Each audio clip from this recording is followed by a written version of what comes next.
Good morning. Online class में आपका स्वागत है। आज हम कबड्डी खेल के विषय में चर्चा करेंगे। कबड्डी एक भारतीय खेल है। इस खेल का विकास हमारे इतिहास में देखा जा सकता है। जब मानव शिकार या जंगली जानवरों से रक्षा के लिए झुंड में रहकर अपना बचाव या शिकार करते थे, तो इस प्रकार झुंड में रहकर बचाव और प्रहार से कबड्डी का जन्म भारत में हुआ। इस खेल का विकास महाराष्ट्र के सतारा जिले में हुआ। इस खेल के नियम जो विस्तृत नियम है, इस खेल के जो विस्तृत नियम हैं 20वीं शताब्दी के प्रारंभ में डंकन जिमखाना द्वारा बनाया गया। 1923 में हिंद विजय जिमखाना बड़ौदा ने इस खेल के नियम को छपवाया। मतलब जो नियम बने उसको छपवाया किसने? विजय हिंद जिमखाना बड़ौदा ने इस खेल को छपवाया। इस खेल के उस वर्ष एक अखिल भारतीय मतलब 1923 में एक अखिल भारतीय प्रतियोगिता का आयोजन बड़ौदा में कराया गया। इस खेल के नियमों में संशोधन 1934 में अखिल महाराष्ट्र शारीरिक परिषद द्वारा संशोधित किया गया। मतलब 1934 में जो 1923 में नियम बने थे उसमें थोड़ा सा संशोधन किया गया। तो ये अब इस खेल को हम अलग अलग जगह पे अलग अलग नाम से जानते हैं। जैसे महाराष्ट्र में, मध्य प्रदेश में, गुजरात में हुतुतु के नाम से जानते हैं, तथा तमिलनाडु, मैसूर में इसे चिंडू चिंडू के नाम से जानते हैं। और पूरे उत्तर भारत में इसे कबड्डी के रूप में जाना जाता है। अगर अंतर्राष्ट्रीय लेवल पे हम बात करें तो बांग्लादेश में हुडुडू, श्रीलंका में गुड्डू और इंडोनेशिया में चक तथा नेपाल में डोडो और पाकिस्तान में से कबड्डी के नाम से जाना जाता था। इसको ये पूरे इंटरनेशनल लेवल पे ये खेल मतलब प्रसिद्ध हो गया। भारत में इसका उद्भव हुआ था और धीरे धीरे अंतर्राष्ट्रीय लेवल पे खेला जाने लगा। 1935 में इस खेल को मतलब कबड्डी को 1935 में बर्लिन ओलंपिक में प्रदर्शित किया गया था। मतलब खेला नहीं जाता है, एक प्रदर्शन खेल के रूप में इसको ओलंपिक में प्रदर्शित किया गया, जो आज तक ओलंपिक खेलों में शामिल नहीं है। तो ओलंपिक खेलों में कबड्डी अभी शामिल नहीं है। 1950 में राष्ट्रीय कबड्डी फेडरेशन, जिसके द्वारा इस खेल का मतलब जो संचालन होता है, 1950 में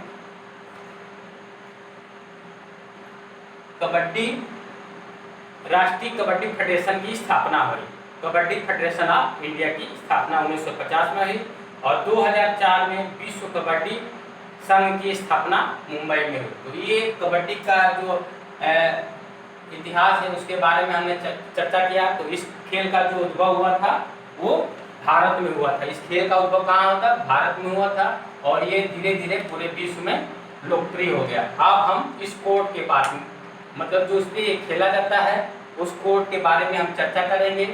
तो जो पुरुषों के लिए ये जो कोर्ट है, मेन के लिए जो कोर्ट है 13x10, मेन के लिए जो कोर्ट है वो 13x10, 13 मीटर के सेंटर में एक लाइन होता है। उसके बाद ये 3.75 मीटर ये होता है, यहाँ तक ये बक लाइन होता है। उसके बाद 1 मीटर बोनस लाइन, ये बोनस लाइन है। बक लाइन के बाद 1 मीटर बाद बोनस लाइन और 1.75 ये हो गया इंड लाइन। और ये जो लॉबी होती है दोनों तरफ लॉबी है, ये लॉबी है, ये लॉबी है, दोनों तरफ 1-1 मीटर का होता है। और जो सीटिंग ब्लॉक होता है दोनों साइड में ये बना होता है सीटिंग ब्लॉक, और ये इंड लाइन से 2 मीटर की दूरी पे होता है।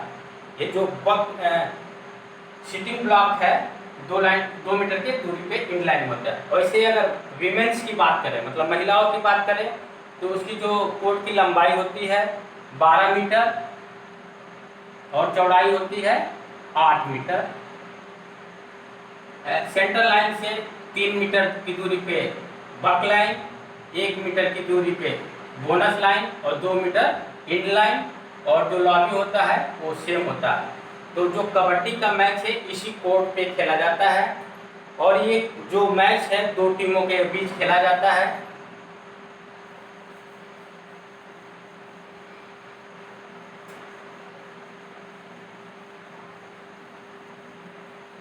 दो टीमों के बीच ये खेला जाता है। प्रत्येक टीम में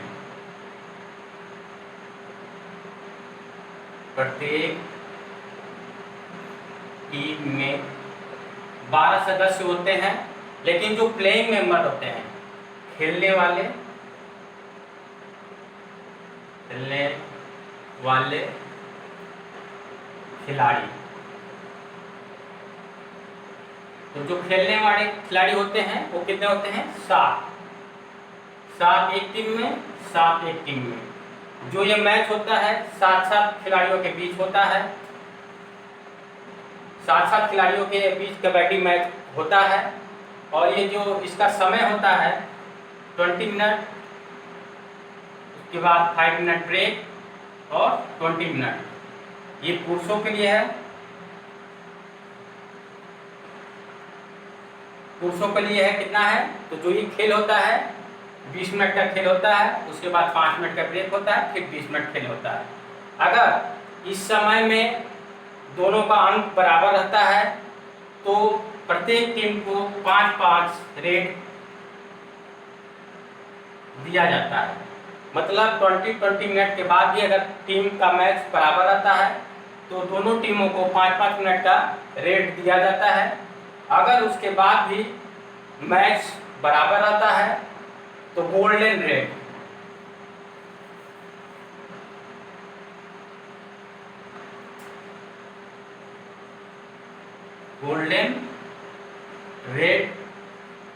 के द्वारा। ये गोल्डन रेड क्या है?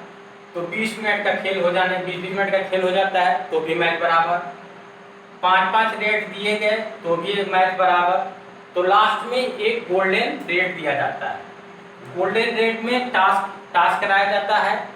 जो टीम टास्क जीतती है वो मतलब रेड करती है, और जो टीम टास्क हार जाती है वो मतलब कैच करती है या पकड़ने का प्रयास करती है। इसमें जो टीम अंक प्राप्त करती है वो विजेता हो जाती है। ठीक है, अंक प्राप्त करेगी तो विजेता हो जाएगा। इसी तरह महिलाओं में भी ये सेम चीज होता है, लेकिन उनका जो समय होता है 15-5-15। तो महिलाओं का भी ये जो होता है 15-5-15 मिनट का खेल खेला जाता है। अगर इसमें भी बराबर आता है अंक, अगर अंक बराबर आता है तो 5-5 रेड खेले जाते हैं, और उसके बाद से नहीं होता है तो गोल्डन रेड के द्वारा मैच का निर्णय किया जाता है। ठीक है, अब इसमें कैंट किसको कहते हैं? कैंट, तो जो हम उच्चारण करते हैं, जैसे कबड्डी बोलते हैं, या जो लैंग्वेज यूज करते हैं उसको कैंट बोलते हैं। लोना, इसमें एक लोना का भी नियम है। अगर पूरी टीम आउट हो जाती है तो विपक्षी टीम को उस अंक के साथ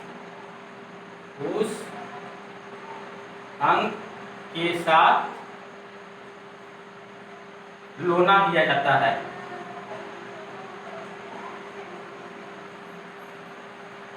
लोना दिया जाता है।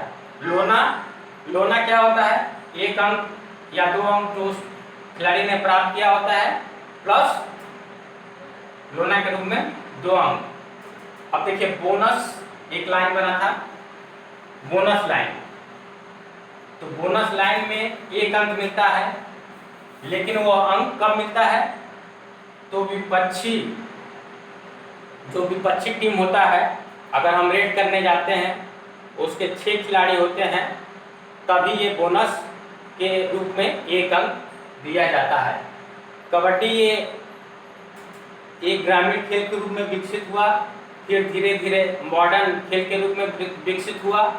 अब इसे हम बीच कबड्डी के रूप में भी खेलते हैं, और ये इस समय इंडिया में प्रो कबड्डी के रूप में विकसित है, जो कि एक मॉडर्न रूप में खेला जाता है। तो इस खेल के माध्यम से, कबड्डी खेल के माध्यम से हम अपने सभी शारीरिक विकास, मानसिक विकास के साथ साथ आर्थिक मतलब कि रोजगार भी प्राप्त कर सकते हैं। तो अभी हमने कबड्डी खेल के विषय में चर्चा किया है, तो अब मैं अगले क्लास में आपसे फिर बोलूँगा। तब तक के लिए बहुत बहुत धन्यवाद।